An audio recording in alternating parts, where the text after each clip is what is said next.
I like Berserk. I like it a lot. I like it so much that my water bottle that I carry around me with most of my day is covered head to toe in Berserk stickers. This is mainly because people kept mistaking my water bottle for theirs, so I decided to order a single Berserk sticker to differentiate it, but instead accidentally ordered a pack of 50 and thought, why not? But that's besides the point. Often people will see my water bottle and ask me why I like Berserk so much, and it actually happens a lot more often than you would think. Each and every time, without fail, I always have to just stop and think for a solid minute. I didn't realize it at first, but that was because Berserk is something that is beyond explanation. It's something so special that I've tried to write the intro to this video hundreds of times, but just couldn't find the proper words to describe it. What emotions you feel when reading it, how well each and every character is portrayed, why its world is so intriguing, where the story can take you as a person, and when it all comes together in a sad yet beautiful crescendo.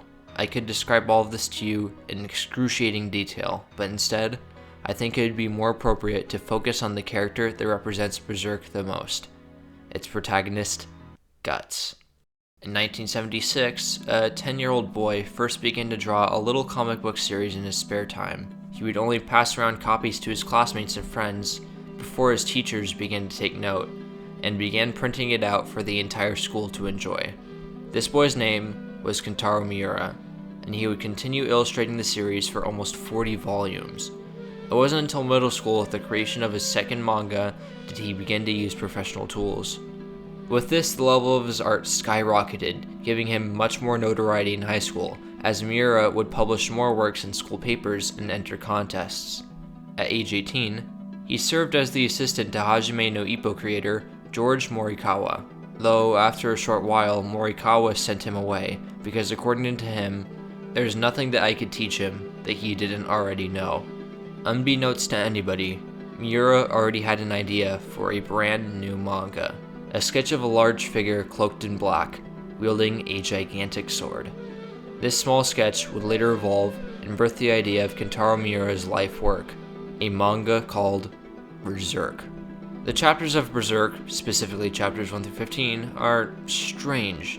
It features the sketch and now protagonist of the series, Guts, as he travels a dark medieval world fighting supernatural monsters with his 8-foot-long greatsword, the Dragon Slayer, which is often described as the thing too big to be called a sword, too big, too thick, too heavy, and too rough. It was more like a large hunk of iron. At the beginning of Berserk, Guts very much comes off as an awful person. Whenever he swings his sword, he does so with a massive grin on his face. He kills anything that gets in his way without remorse, and will use anybody as a hostage to get what he wants, even children. If you're always worried about crushing the ants beneath you, you won't be able to walk, as he puts it.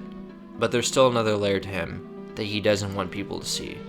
He always says things like, "I couldn't care less," but when it comes down to it, he will still help people.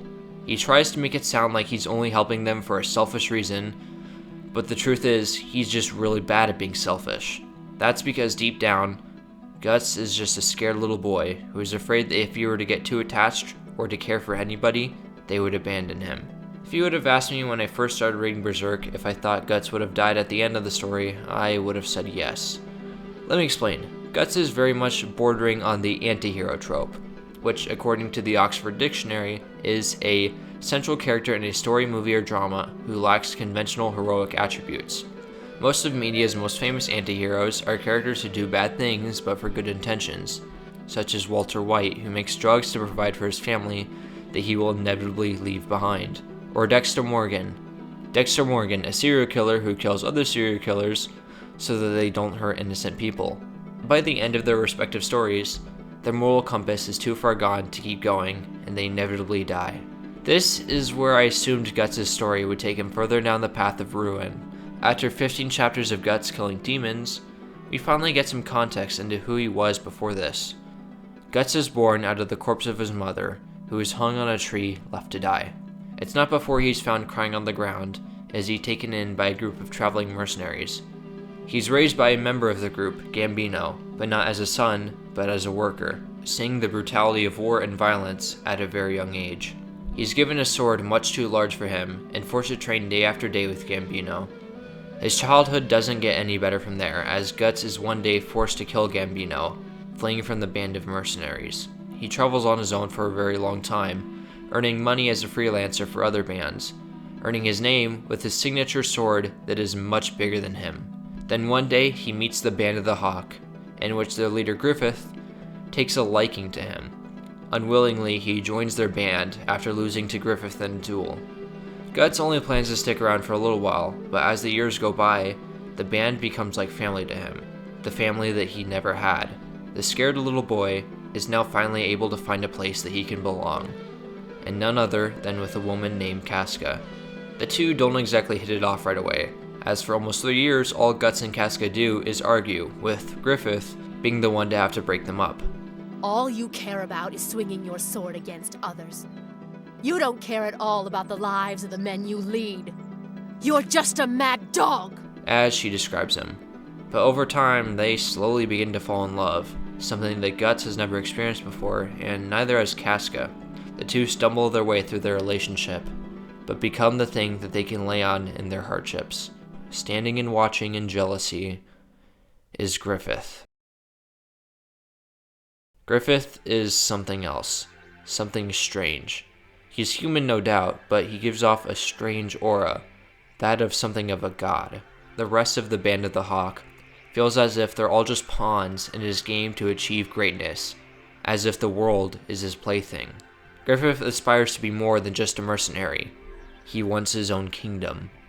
It sounds like a fever dream, that Griffith, somebody born of such commonwealth, would be able to soar so high.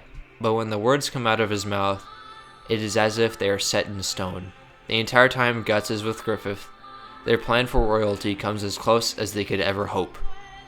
Everything is going exactly as Griffith had planned. Then, Guts leaves the Band of the Hawk. Guts overheard Griffith talking one night with the Princess of Midland. Griffith says that he considers the Band of the Hawk inferior to him, the same group that he leads. Their dreams are to serve Griffith so that he can achieve his dream. Guts realizes that in order for Griffith to see him as an equal, he has to find his own goal in life. Griffith attempts to stop him, saying that Guts owes him his life and is ready for a duel, much like the one that they partook in when they first met.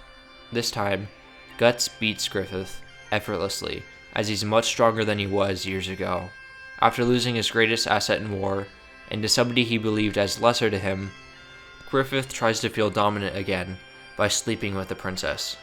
This gets him locked up in a dungeon, and the rest of the Band of the Hawk are hunted down.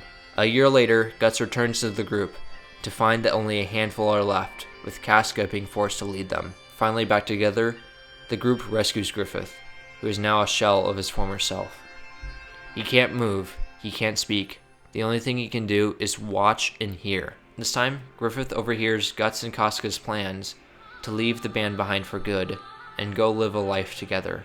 Griffith can't stand this. Casca, somebody who he thought he had complete control over, is now being taken away by somebody who he also had thought the same thing about. He attempts to take his life, but this activates something sinister, the eclipse. Griffith was chosen by a greater will to be what he had always wanted, a king, to be above everybody. In order to do so, he must sacrifice everyone who matters to him. This means the entirety of the Band of the Hawk. The only people that survive this cataclysmic event are Guts and Casca. In the end, Guts loses an eye and an arm, but Casca loses much more. In the eclipse, her brain was scrambled. She's now an infantile shell of herself, only capable of basic communication. Guts now has nothing left. All of his friends are dead. The person he admired betrayed him, and the woman he loves, insane. How could it get any worse? Well, it does, because Guts now has a sacrificial mark, a parting gift from Griffith that makes it so that Guts is a moving target for demons. Even if Guts were to die now, he would be sent back to hell for eternal damnation. Straight back to Griffith. What would anybody do in this situation? How would anybody be able to keep going? With nothing to fall back on, he returns back to the only thing that he knows how to: swing his sword. With a new suit of armor, and just like he did when he was little, he runs from Casca, runs from the pain of his past, shutting it all out in his head. Instead, he focuses on one thing: getting revenge for Griffith. This is where we get the Guts we see now, and the one who marches on killing every demon in his path, hoping to take his revenge. It goes on for 2 years before he finally returns back to whom he left. It goes on for 2 years before he finally returns to whom he left Casca with. It goes on for 2 more years until he finally returns back to whom he left Casca with, to find out that she's missing. She wandered off on her own without knowing what she was doing, and at first Guts is furious, taking it out on the caretakers, until Godot, the blacksmith, calls him out. You cast everyone aside and deserted them when you ran away on your own. 2 years ago, when you vanished, you forsook those people, left them broken and suffering with unimaginable pain. You have no one to blame but yourself. You fled and branded yourself with your own personal hatred. Am I wrong? You cower behind war, instead of facing yourself. You're an unsheathed sword with a damaged blade. A fateful crack has now broken your blade. Only you can repair it. Guts' actions of going off alone did nothing to help him, but instead it only hurt the things that he left behind. Guts sets out again, but not for selfish reasons, but to try and fix his mistakes. This is the moment where the story of Berserk, 129 chapters in, starts to change. Slowly but surely, Guts starts to accept more people into his life. Ones that he can trust with the things that matter the most to him. As Guts begins to grow as a person, so do the people around him. He almost becomes their leader, the thing that the Band of the Hawk was to him, but instead, he encourages them to forge their own path. He shows them that life doesn't always have to be about violence and killing. Berserk no longer becomes a story about an angry man seeking revenge. It becomes a story of broken people banding together and overcoming their past to secure a better future. In the end, Guts may have just found his happy ending, a good place to rest. Then tragedy struck. On the 6th of May, 2021, Kentaro Miura had tragically passed away at the age of 54 years old. After working on Berserk for almost 35 years, he would never get to finish it. That was it. That was the end of Berserk.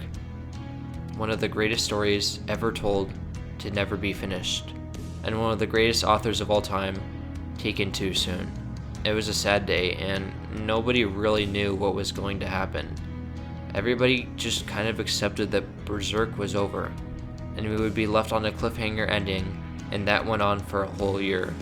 Then, on June 6, 2021, there is an update posted to the Berserk Twitter account saying that Berserk is back. Kentaro Miura's assistants would be continuing the story of Berserk under the supervision of Miura's longtime friend, Koji Mori, a fellow celebrated manga author. The two had been friends since middle school, back when Miura made his first manga, and since then, Miura had told Mori every single thing he had thought up in his head, including where the entirety of Berserk's story would go. On June 24th, 2022, Berserk Chapter 365 released, and it was as if Miura had never stopped. Since then, the team has wrapped up their own story arc and are making progress in a new one as we speak, meaning that Guts' story will one day come to an end.